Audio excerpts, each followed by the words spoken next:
Well, hey, good morning, everybody. Welcome to another episode of The Guard Tower, presented by the Arizona Security Group. I'm all amped up today, Danny. I just got back from the SHOT Show from all week. That's awesome. Oh, my gosh. Have you ever been? No. It is huge. It is incredibly huge. There's so... Am I allowed to say the word crap? Are you allowed to say huge? Am I allowed to say huge? Can I say crap? There's so much stuff there. The guys I went with, we got separated. But I met them up again for like an early dinner, about 4 o'clock. And we got separated. They went left, I went right. And when we got done, they're like, hey, did you go to the other side of the... I'm like, what? What other side? Like, there's another side? Oh, my gosh, dude.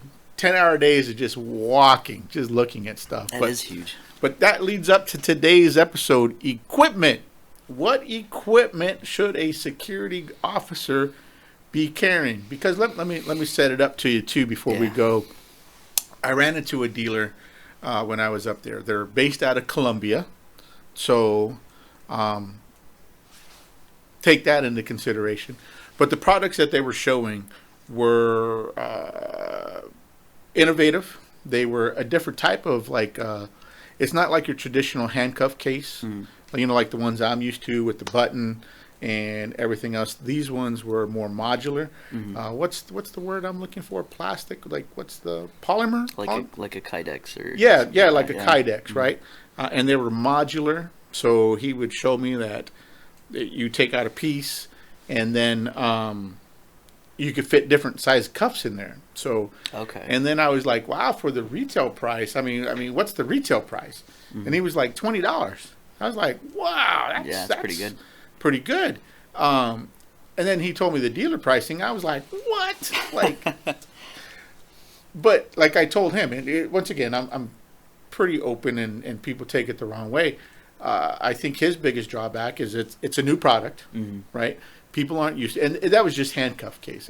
He had a new holster that was also modular that he said could fit up to 100 different models of pistols. Oh, wow. Like you just, and then whatever, slide your pistol in there. But I was like, dude, I'm going to be honest. You know what? I think that people are going to be off-put by the pricing because it's cheap. I know that I don't like to buy cheap stuff. Yeah. I don't like to buy new stuff. And then he's from Colombia.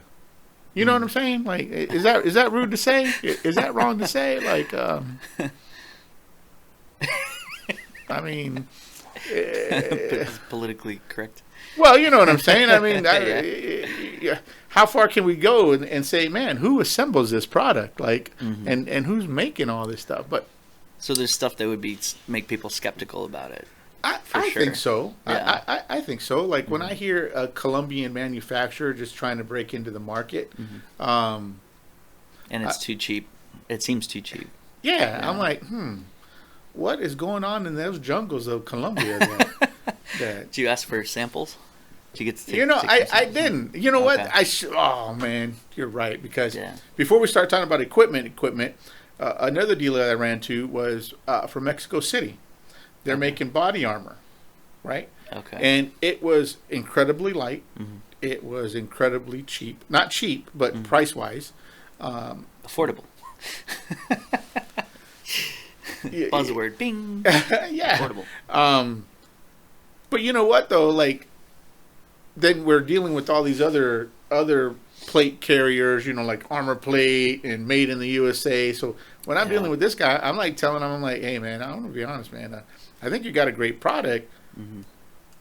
I just don't know how well receptive you're going to be in this market. Because you're right, it was affordable. Yeah. It was good levels. I mean, it was level 3. You know what I'm saying? It was whatever.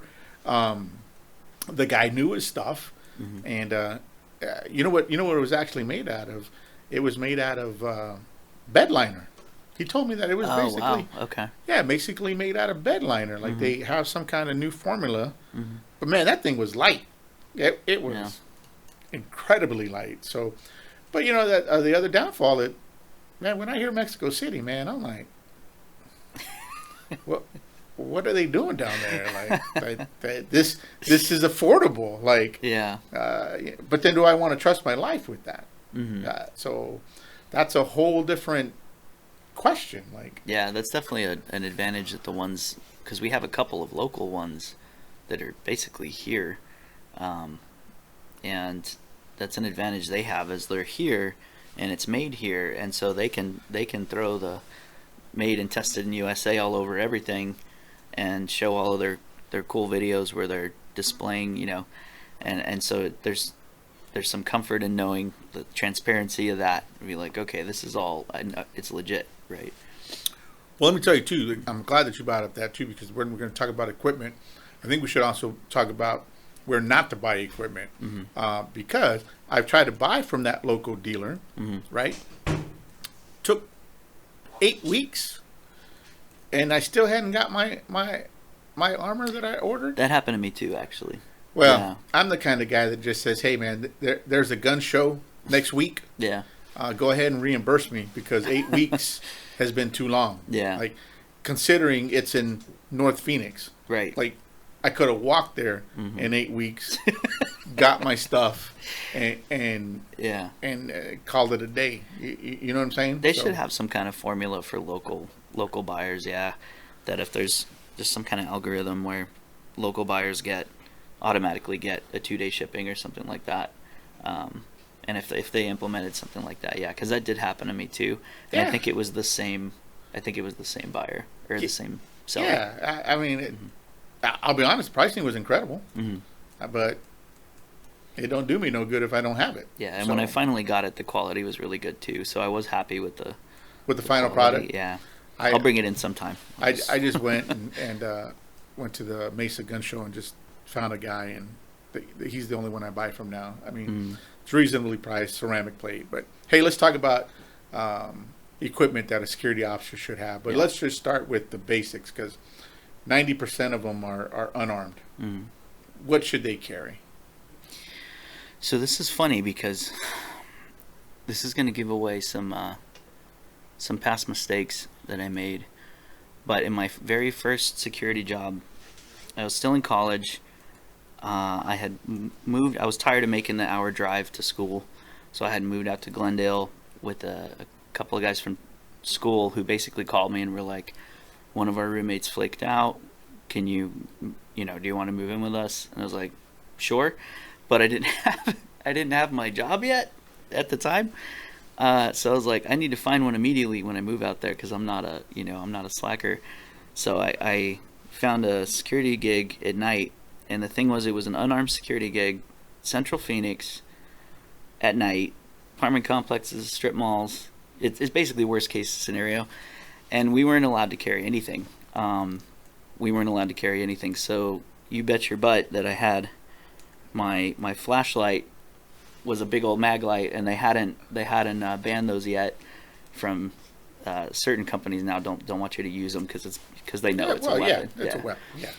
And then a lot of us, I'm not going to say who, a lot of us had. Are we looking at them right now? No. Oh, okay. All right. Our producer was not there at the time. Oh, okay. We hadn't become acquainted yet. I think he was actually probably working on guys in the Army still, I think. Yeah, but a lot of us had pepper spray in our pockets, but we weren't trained on it. We weren't qualified with it. We technically weren't supposed to be carrying it. But when you're in a shady apartment complex at 2 a.m. by yourself in Central Phoenix, and you call in the cops every night, yeah, a lot of us had pepper spray in our pocket. And thankfully, I never had to use it. But that was my introduction into security work. So equipment was like very sparse back then. Isn't that crazy? Yeah. Well, I've said it before in multiple episodes. I think the unarmed officer is virtually useless in today's world. I mean, you guys got running around. You guys got running around with knives. Crazy. You can't even defend yourself. But so let's just start off with equipment, because we're going to have a lot of people chime in saying, "Oh, they're unarmed. You only need a pen and paper." Okay, well, yeah, I guess that's your equipment. Sure. So yeah, carry a pen. Right, carry some paper. But you know what? I see a lot of these officers. Like, there's a company that works the light rail. You know, them guys are looking crazy too, though. They got a tack vest. Okay, well, man, that's a heck of a way to carry a pen and paper, right? I mean, and then like you said, they're carrying pepper spray, but they're not trained. Mm-hmm. They carrying a baton, they're not trained. Mm-hmm. You know, but then I guess the whole focus I wanted to focus on this week was, man, somebody who wants to buy all this stuff, Mm-hmm. right? And that it becomes expensive. It does, and the brief stint that I had experiencing like one of the local police academies, there's just this weird logistics problem where you don't get your uniform allowance sometimes for a couple of months. So you start, and then you're expected within a couple of weeks. You're expected to have all of the Yeah, duty belt, all the stuff you needed. So there were guys like throwing down, $500 on $500 to $800, let's say, on Amazon just to get all of their crap because they didn't have their uniform allowance, and we hadn't gotten a check yet either. So Yeah, it was see, out of pocket. that's a lot of money. Mhm. Well, when then you say Amazon too, like when you buy products from like that on Amazon, is it like Bianchi? Is it Galls? Is it Yeah. or is it? I mean, because I've never bought like a duty belt from Amazon. I've always just gone. Believe it or not, my suggestion to any security person breaking into the industry is to go to police uniform stores around the valley. There's Ace uniforms. I'm going to say this. There's one uniform store, like maybe within 2 miles of this location, you should not go to because they have horrible customer service. Google me because I did a review, which then that crazy lady was like basically blaming me. I didn't know about this. This is the you first got time. me started, man. So I put in 4 jackets to get embroidered so I could give out as Christmas presents to everybody here, Yeah. yourself included. Nice. 12 t-shirts with our company logo, right? All before Thanksgiving. Mm-hmm. Last week, I finally got an email saying that my stuff was done. Oh, wow. And I Okay. said, I don't want it anymore. Wow. How long could this take? So the original email said, oh, we're closed Christmas and New Year's and due to the holidays. There's a lot of, once again, Yeah. I literally could make 1 t-shirt per day and get it done quicker. Yeah. My grandmother could have sewn our jackets together quicker. But then I said, hey, I don't want to do this, and I thought we were going to be done before Christmas, and she basically responded saying, hey, all our work takes 6 weeks regardless. Okay, well, 6 weeks is still It would have been before. sure. Yeah. Yeah. And then you know what she hit me with last? She goes, and I don't need AI to help me write a review. So what she basically did was insult my intelligence, is what she did. Your artificial intelligence. Right? I mean, I'm not even intelligent enough to write a review, right? So I'm just saying, this store is pretty universal. Don't go to it. That's my suggestion. It's pretty universal with supplies, but don't go to it. Horrible customer service. I gotcha. Go to Ace Uniforms, downtown Phoenix. Always look up somebody named Teresa. Excellent customer service. Awesome. So, but that's my suggestion. Anybody says, where do I buy equipment? I always say go to a reputable uniform police store. But then, like I said, man, like you said right now, trying to drop all that money for all that stuff right away, it's $400 to $600. That's a lot of money. Yeah. That's a lot of money. But then I think about my Colombian dealer. I think about my Colombian dealer. Like, Whoa. Cut the mic. I think about my Colombian dealer. If the products are halfway decent and they are working, well, a handcuff holder for $20, that's Yeah. his duty belts were like $30, and I was like, wow. But That's about what I paid for mine.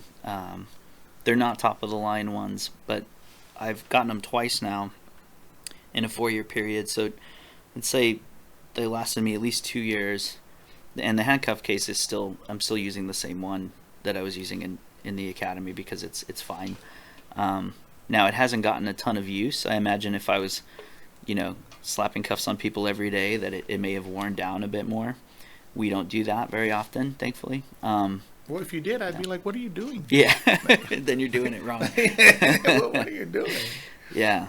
So I think being unarmed, it is important to have. It would always blow my mind when we were field supervisors back in the day, and there were even field soups without a pocket notebook, right? And I'd be like, what do you do? Like, do you have a pen? Like, what are you doing here? How did you become a supervisor? What you are? Yeah. Yeah. Like, where's your pen, buddy? So like, I was always the guy who had extra pens. I even had extra pocket notebooks that I could hand out. Here, like, keep this, hang on to it. And then a flashlight. But I actually think having two flashlights makes sense. I think having the bigger one and then the pocket one makes a lot of sense. The bigger one's too bright for a lot of situations indoors, especially because you're going to blind yourself, and you don't need to do that. So using the little one indoors, the big one outdoors makes sense. But when it comes to actually getting qualified on things like pepper spray, baton, taser, especially, like, if you're not getting the training and the qualification, then you're just going to cause problems probably for yourself. Well, 100%. But this is the theory I've always lived with when it comes to equipment. 3 is 2, 2 is 1, 1 is none. Mm-hmm. So it goes to your flashlight. I always carry 2 flashlights. If one goes out, I have a backup. Yeah. Matter of fact, I'm building another rifle under the same concept. That if my primary goes well, you saw the one I'm building now. But I even bought 2 vortex scopes. That way, when I transition to my backup, everything's the same. But yeah. But I've lived with that concept. 3 is 2, 2 is 1, 1 is none. 100%. But I'm with you as well. The whole thing is, and we're just talking unarmed officer right now. Pen and paper. I think 90% of them, that's what they're going to be left with. Like, yeah. And I'm with you. A lot of them probably carry pepper spray, but in their pocket, not allowed to use it, et cetera, et cetera. And I would also say, as an unarmed officer, you probably should carry a pocket knife, just as your last resort of a weapon. And even if you have to open up seat belts with, I mean, I can't imagine people cutting up seat belts too much with. So, but then we move up to where the big boys are. Now we're looking at armed security officers. Now we're talking true equipment, baton, handcuffs, mace, maybe a taser, depending on the company. Yeah. And then definitely a firearm. But I'm with you. If you're not doing baton training, if you're not doing taser training, OC training, then what good are you? I mean, that baton is considered a deadly force weapon. Yeah, so absolutely. Yeah. You hit somebody with that, right? And just a quick note on pocket knives, because I have, over the years, I've spent way too much money on knives and pocket knives. Make sure it's not, if you're carrying a pocket knife on duty, make sure it's not like a tactical monstrosity that looks like it's designed to, murder pigs. Like, don't carry one like that. It doesn't make sense. It looks really bad to everybody else. Like, the optics of it is just, it's bad. If you pull it out, even just pull it out to, like, open your snacks, and like somebody sees that and they're like, what is this guy doing with that? Like, but that, if you end up in court for some reason, God forbid, it looks really bad. It makes you look like an aggressor. It makes you look like the antagonist, right? Even if you're not, even if you're totally in the right and you're innocent, you see some, some $25 truck stop, shiny with like the dragon on the handle. Like, don't do it. The ones that I really like on duty are like the little black ones. The brand doesn't really matter, but it's like, it's small enough to where it's a utility. Like, this is a tool, right? But I know that I can deploy it quickly, and if you really need to use it, you can use it. But yeah, I have bigger ones and I have shinier ones. I'm not going to carry them on duty. You mean if I carry it this big and it flips out to this big, that's a bad sign? I got one like that for Christmas. That's a bad sign? Yeah. No, come on. Well, first off, I have to tell you, like, my knife, I overpaid. For some reason, I've gotten into brand names. But you know what? This thing cuts just like any other knife out there. Just it's just the brand name, and I was like, "How much for this knife?" Mm-hmm. And she was like, "Oh, it's the best out there." I'm like, "Okay." I had a coworker who he doesn't work with us anymore, but he would spend every check, he'd spend about $300 on a knife. I know, like every check. He was getting some extra money for some medical retirement stuff he had going on, but he would also sell his knives. So he would basically get into a cycle of buying new expensive knives and then trying to sell off the ones that he was not interested in anymore for, I can't get it. Was he selling the used ones? Yeah. Oh. He was selling his own knives. I mean, they're in great condition because he Murder took care of somebody them. and here's the evidence. It's fun, yeah, right. You see the burn marks from the flame trying to burn off the DNA. I mean, I would be like, dude, why does it smell like Clorox? Yeah, what is up with this knife, man? Like, what have you been killing over there? Yeah. No, that's yeah. But I think that any armed officer should at least carry 2 cuffs, one in front, one in back, not down the spine, but one in front, one in back. Definitely a baton, definitely a flashlight, which I see a lot of guys hook up lights to their guns. Hey, that's a personal choice. I don't choose that way of life, but people do it. Definitely a flashlight. Well, really, you should carry a flashlight unarmed and armed. Mm-hmm. So I would say that's okay by the company. But I'm with you. I don't see big mag lights out there anymore. No, and I actually got chewed out a little bit for trying to carry one when we started dressing out in the academy. One of the RTOs was like, "Scoto, what the hell was that?" I was like, "This is my flashlight, sir." Carrying it around like this? Were you carrying it around like this? He's like, "That's gonna be flopping around," and basically he just gave me a whole spiel on his conclusion was, "Carry it if you want to carry it, but it's not gonna do you any good." Pretty much, I was like, okay. So I went and got a more tactical rechargeable one that was, and he was just like, "They're heavy, they're bulky, they're messy, like they fall off, like all this stuff." I'm like, okay. Oh well, Yeah. I literally, I'm a learner that has to see it done. I have to go do it. But man, when I was choosing holsters, I bought the Tactical leg drop holster. Drop leg, yeah. People are like, "Well, go jump a fence." Okay, I can do this. Guess what? Well, depending on what leg you jump that fence with, you're caught up on there. Trust me. You know what I'm saying? So then I was just like, well, maybe you're right. Maybe I need to transition back up. This is cool if I'm just running around, never wanting to jump a fence. But my theory was, I mean, how many fences are out in Chandler that I'm going to be jumping? So, not that many. But so, yeah, a good holster, a good flashlight, baton, OC, and then even the different types of OC that you can get are dependent on your mission, I think. Yeah. I've never really used the gel, the gel kind. I've always used like the aerosol spray kind. Mm-hmm. So I've never used the gel is specifically for like a more target. It's not. Yeah. And then now that I think about it, every training I've gone to, it's always just been aerosol, thinking that, man, when you spray somebody, everybody in the crowd's going to get it. So it's, it depends on your mission, I guess. So, yeah. But I saw some crazy stuff up there, man. All new launchers for pepper spray. I mean, it was new battle vehicles. I was like, wow.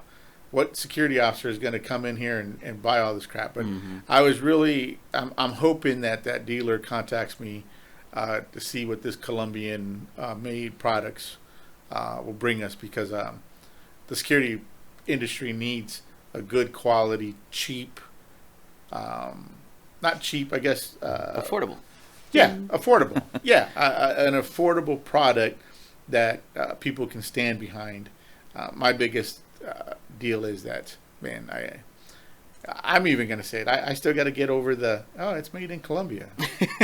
Like, I got to get over that. In the jungle, yeah. Yeah, in the jungle somewhere. Like, you know what I'm saying? I mean, so I got to get over that. And I just got to say, hopefully it works. And so hopefully, if it works, we'll have some here in the office ready to sell out. But it's got to be put through some tests. I mean, I just can't put out a product and say, yeah. Now, if they want to sponsor the show and give us salaries, we're good, right? I mean, right?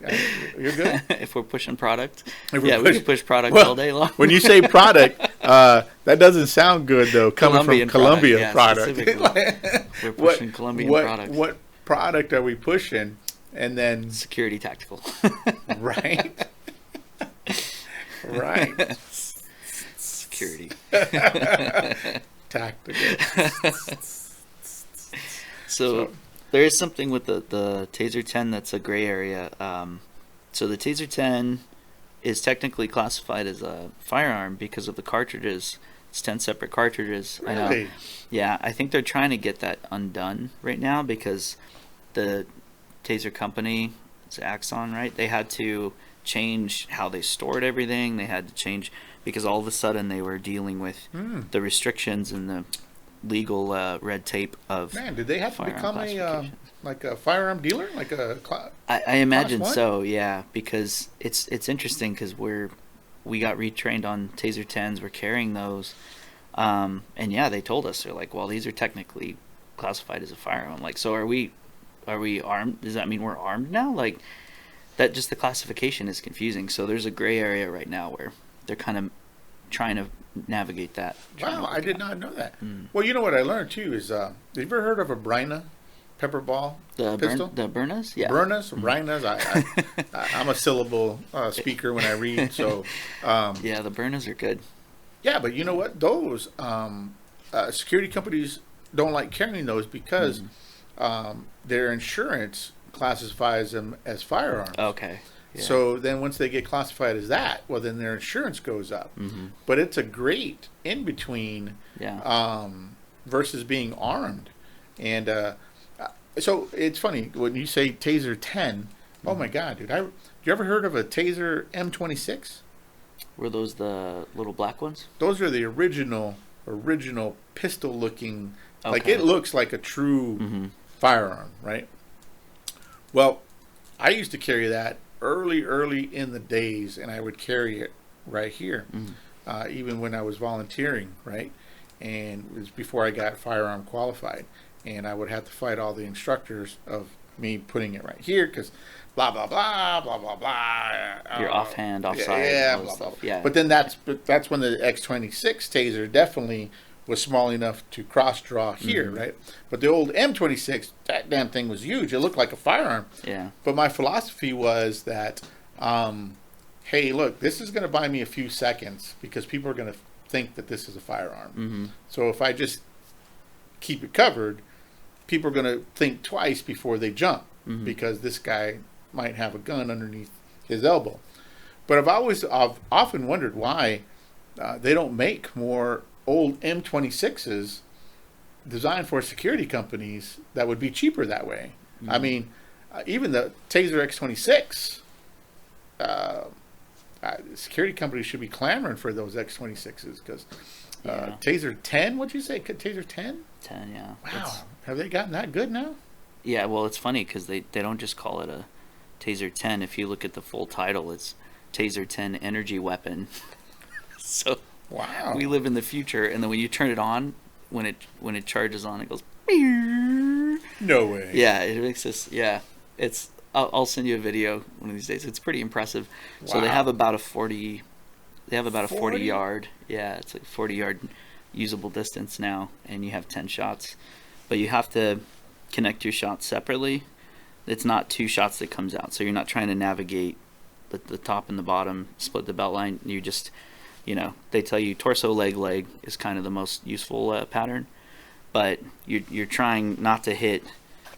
You're trying not to hit the heart. You're trying not to hit the neck or the head.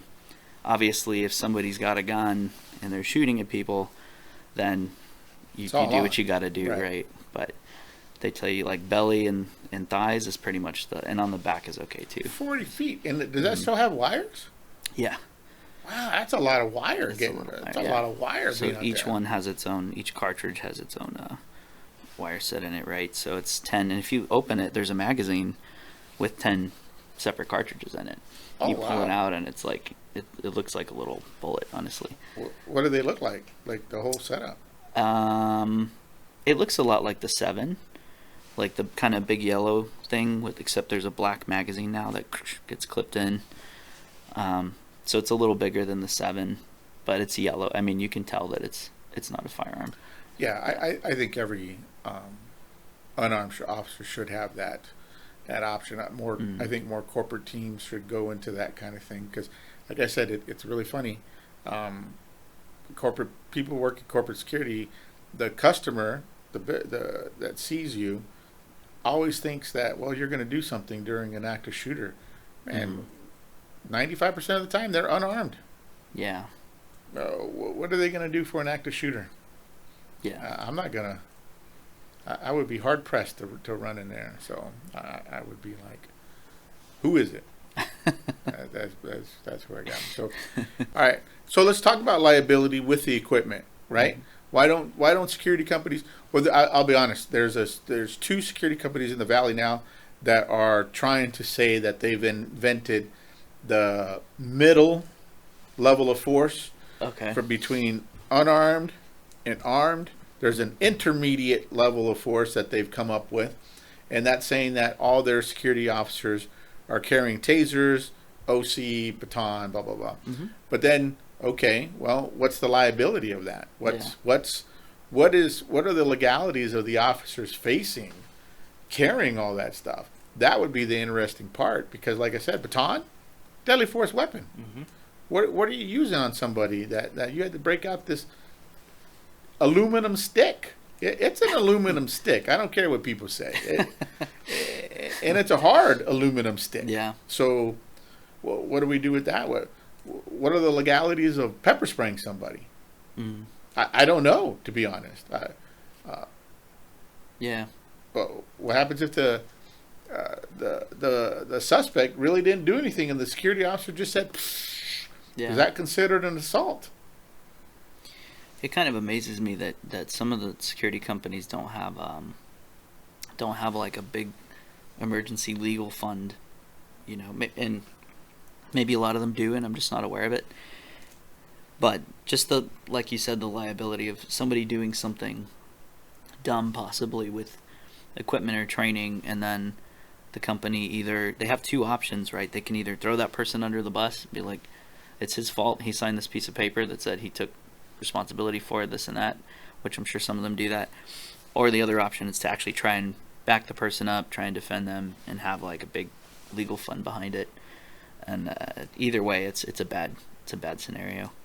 Well, I've often said that I'm a business owner, and if I had an officer in an involved shooting, I would probably take the second option.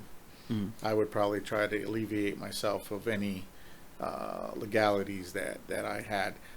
But once again, I would also have a full use of force policy. Yeah. I sure. would have understanding. Mm-hmm. For me to have an armed person, they have to go through certain qualifications. But at the end of the day, I'm just a person. I don't want to be dragged around in there. And to be honest, it could be a good shoot. And I would still be like, well, you got to go. That's just me. Yeah. As bad as it sounds. But I don't want to be dragged. And I still will be. Mm-hmm. I Yeah, still you will be. Yeah. Yeah, I still will be. But I don't want to have to face all that with that court. But I'm just amazed on how many security companies don't have a proper use of force Mm-hmm. policy in place. It's actually amazing that they don't. And then, like I said, like, man, what do they do? Well, even illegal detainment from a security officer. Mm-hmm.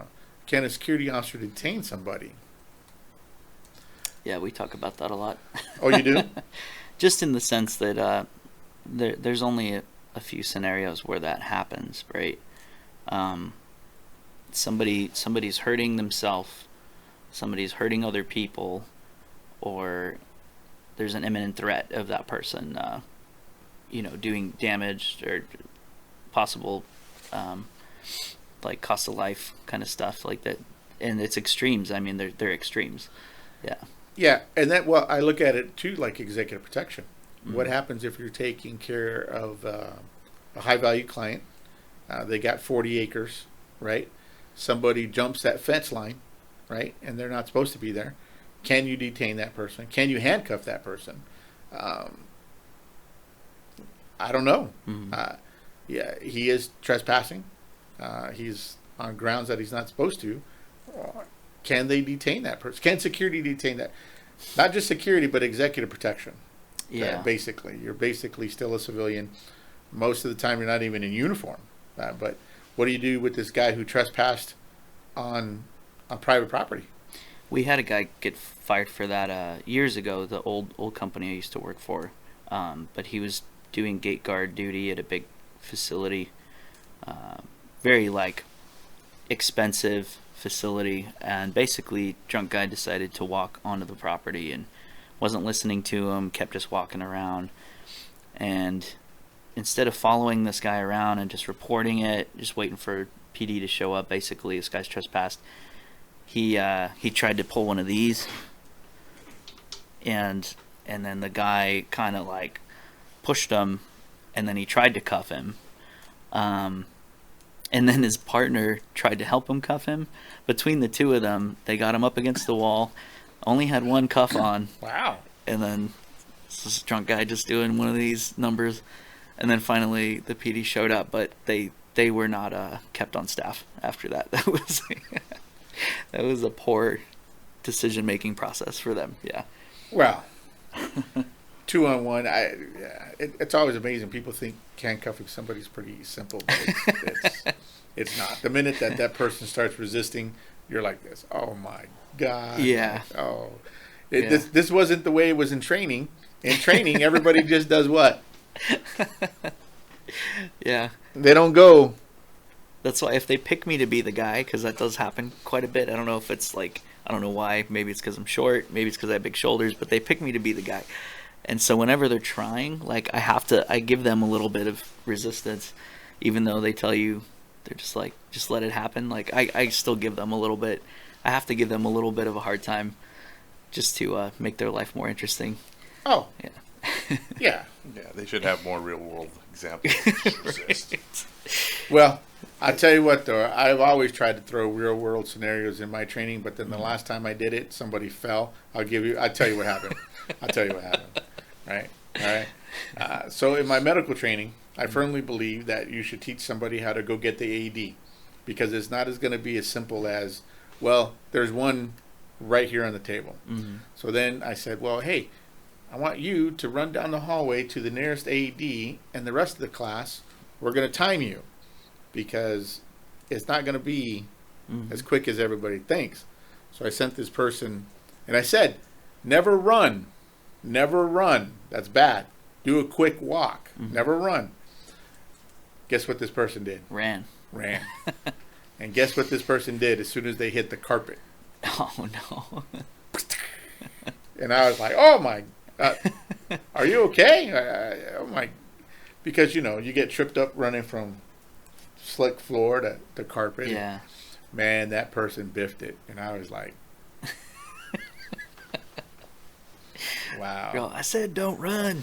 But you know what, though? That's the reality of it. The reality of it is if your AED's at the front and you're way in the back, yeah, you got to go get it. And then you have to take it off the wall. You have to do all kinds of stuff. Except for the person falling. The object is that to teach people it's not as easy as it looks. Especially being in a class when they say, oh, grab the AED, and it's right there. That's not how it's going to work. So when they teach tourniquet training, it's, blood's pouring out in real life. And meanwhile, you got this hunk of plastic that you're just like this. Stuffing it in there. Like this. This is easy. Right. Meanwhile, in real life, it's... And then next to that person's doing what? screaming, and yeah, you're like, shut up. Like, I get it. Person and or animal, right? Oh, yeah. Man, I didn't think about an animal, man. That would be... Got to do what you got to do, I guess. It's just, man, tourniquet an animal? Well, we'll talk about that offline. Colombia. I don't know. Chupacabra, really. The chupacabra. I don't know what this guy's doing. So yeah, it'd be interesting to see the legalities and why security companies don't do it. I get it with the, how would you call it, Berna? Berna, yeah. Yeah, the Berna, they consider that a firearm. It'd be interesting to see what they consider with the taser, because then their insurance goes up. I mean, at that time, you might as well be armed. Yeah, the insurance companies really need to come up with like a new evaluation on what a firearm is. Because I would think that, like, burn a pepper ball, if it can't penetrate, drywall, then it shouldn't be considered a firearm, right? It's like, I think that the penetration of the projectile should be part of the equation, but it's not. I don't know how they, like, I have a grenade launcher. How we get from burn a pepper ball? I'm just saying, like, classification of firearms. So yeah. I have a 37 millimeter launcher, right? I was amazed because this is not considered a firearm. Oh, really? It's not considered a firearm. Like, interesting. Yeah, you don't have to register it. I just walked out of the store with it. I was like, so I could conceal carry one of those. Oh well, I'm just saying that when it comes to classifications of firearms, well, even the one I showed you, like what we're going to transition to, yeah. like it's not considered a firearm. Like, interesting. Okay, like. So the system's broken. That's what you're telling me. I'm not saying the system's broken. I'm just saying that. Well, dude, like me, I went ahead and registered all my AR pistols into short barrel rifles. I mean, I'm saving $200 for every rifle now before I had to pay a tax stamp. But yeah, man, and then once they get approved, I just switch out the stock. So they don't need the tax stamp anymore. Really? Okay, so that got worked out. I haven't been keeping tabs on the gun world in a while. Yeah, if you have my suggestion is if you have an AR pistol, register it, save yourself $200, and you have a short barrel rifle. There you go. 100%. Like, I don't understand why people aren't doing it left and right. Well, hold off, people, if you take my advice. I want my last application to get approved. So, all right. Well, I think we're there. Another episode down. Dan, it's always a pleasure. We'll get together here in a couple weeks, and then we'll be good to go. Right on. Thanks, Tony. You got anything in closing? Register all of your weapons, pocket knives, pepper sprays, flashlights, so that the government can come take them when you break the law. Hey, I'm going to have something on a tripod that will be like this. So, that's all I got. Right? That's all I got. Yeah. Our producer's been kind of quiet all day. Nothing. Well, you guys did a great job. Our producer, I think we're gonna have to talk about uniforms next time we come. Our producer's just showing up in shorts and chanclas and who knows what over there. He's not on camera. Good game. All right, everybody, have a good one.